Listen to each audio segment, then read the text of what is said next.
Et salut à tous et à toutes et bienvenue dans ce deuxième anti-tuto. Aujourd'hui, on va un peu parler du mouvement, de la dynamique. Quand on dessine un personnage, on a envie que ce personnage soit dynamique, surtout s'il se bat par exemple, s'il donne un coup de poing. Donc aujourd'hui, on va voir comment rendre un coup de poing en dessin un peu plus percutant à l'aide d'un personnage. Et il ne faut pas oublier que le personnage qui donne un coup de poing, c'est sur quelque chose, et ce quelque chose, on va voir ensemble. Quand on veut faire un personnage qui donne un coup de poing, en général, le réflexe, c'est de faire un machin comme ça, quoi. Le personnage, il va frapper comme ça. Imaginons que, au hasard, ce personnage frappe un chat. Ça, c'est du crayonné. Je vais le refaire un peu et on va voir que ce sera pas très dynamique, en fait, au début. Essayez-vous de voir pourquoi. Pourquoi ce que je suis en train de faire, c'est la chose à ne pas faire. C'est la mauvaise façon de faire. On va faire un deuxième crayonné. Avec un personnage qui n'est pas content, visiblement. Il est tellement pas content qu'il va frapper le chat, comme ça, paf. Alors, on remettra pas en question pourquoi il est pas content et pourquoi il veut frapper le chat, parce que de toute façon les chats sont des créatures abominables. Et donc ce bonhomme a décidé de frapper violemment ce chat. Alors bien sûr, ne frappez pas vos chats, dans la réalité, ne faites pas ça chez vous. Si vous devez frapper des chats, faites-le en BD, en dessin, en peinture, sur une peluche, des êtres qui ne souffrent pas. Comme si vous voulez tuer quelqu'un, évitez de le faire en vrai, ça ne se fait pas, ça ne se fait pas. Ne faites pas ça. Donc là, il y a bien un coup de poing qui est en train de partir. On va avoir le chat, donc qui va devoir réagir à ce coup de poing finalement, il le reçoit. Là, le chat, le problème c'est qu'il va recevoir un coup de poing très peu dynamique. Donc ça ne lui fait rien, ça lui fait pas mal, parce que, comme vous voyez, il n'y a pas beaucoup de force dans ce coup de poing. Essayez de voir pourquoi. Il y a une raison principale, et plein d'autres petites raisons autour. Le chat, il est heureux parce qu'il doit penser que le monsieur est en train de le caresser. Ce n'est pas le but, le but c'est de le réduire en bouillie au départ. Et il a l'air heureux ce chat. Et il sera posé sur une murette. Alors, le problème de ce dessin, c'est que le coup de poing n'a aucune sorte vraiment de punch. Ce qui est problématique et paradoxal pour un coup de poing. Ça fait poc. Et encore là, j'ai fait des effets dynamiques autour du poc. Il faudrait plutôt faire des petits traits là, comme ça. Poc. Et la réponse, celle que vous attendez, c'est que si ce dessin ne fonctionne pas, c'est parce que je n'ai pas fait la ligne d'énergie du personnage. Donc maintenant, voyons ce que donne ce même coup de poing si on rajoute une ligne d'énergie du personnage. Une ligne de mouvement, une ligne de force qu'on va utiliser pour vraiment dynamiser l'action.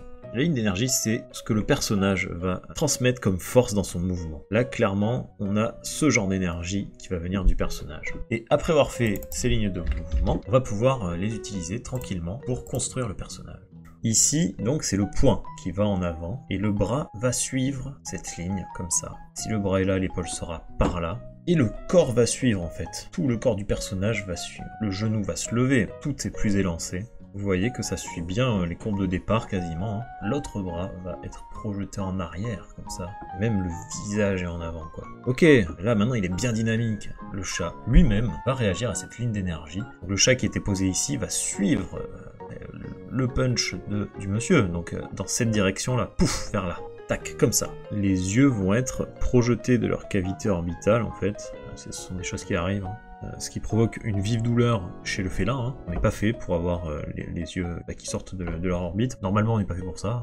Pour réagir de la meilleure manière, il va falloir montrer l'impact. C'est-à-dire que là, c'est la joue du chat, et le poing, il va être un peu enfoncé dans la joue du chat.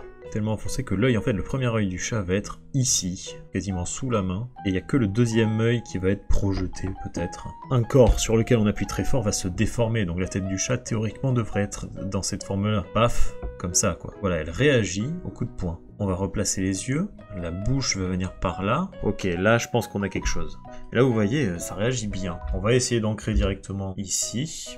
Dans un prochain tuto, on verra comment la force peut être telle que les éléments du corps vont se séparer, mais pour l'instant, on va rester un peu soft quand même. On va pas brûler les étapes non plus. On marque bien le visage du monsieur qui a des plis sur le front parce qu'il se sent concerné par ce qu'il se passe dans cette scène. Il veut pas se louper, quoi. Je pense que ça sera plutôt un crayonné, ça. On va voir comment après on va l'améliorer une dernière fois. On va mettre le chat au bout du poing. Et de quelle manière?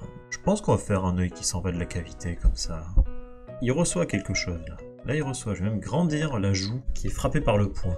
La queue aussi suit un mouvement opposé, en fait, à la force qui est appliquée sur le chat. Donc, une flèche comme ça. On va passer à l'ancrage. Ça devait être ça, l'ancrage, mais finalement, je vais faire un dernier calque d'ancrage parce que là, c'est encore un petit peu brouillon. Un petit peu de mouvement dans les vêtements. On va mettre ses cheveux un petit peu en arrière. Là, je fais des traits comme ça parce que ça montre bien le côté déterminé du personnage à mettre fin au jour du chat. Il y a la joue du chat ici.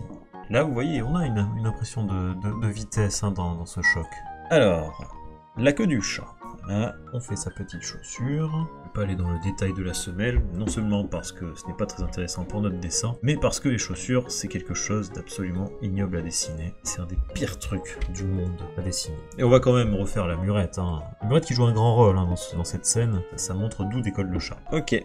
Et si on enlève les lignes de mouvement, on voit un mouvement bien plus dynamique que la toute première version. Si on reprend la toute première version, qui était donc un personnage comme ça qui tape sur le chat, vous voyez là que c'est bien plus dynamique, on sent bien plus que ce chat est en train d'en baver. Donc vous savez maintenant comment dynamiser un mouvement et vous savez surtout comment dynamiser un coup de poing dans un chat en dessin. Donc merci d'avoir regardé ce tuto, cet anti-tuto, et on se retrouve pour d'autres anti-tutos dans d'autres vidéos la prochaine fois. Ciao tout le monde!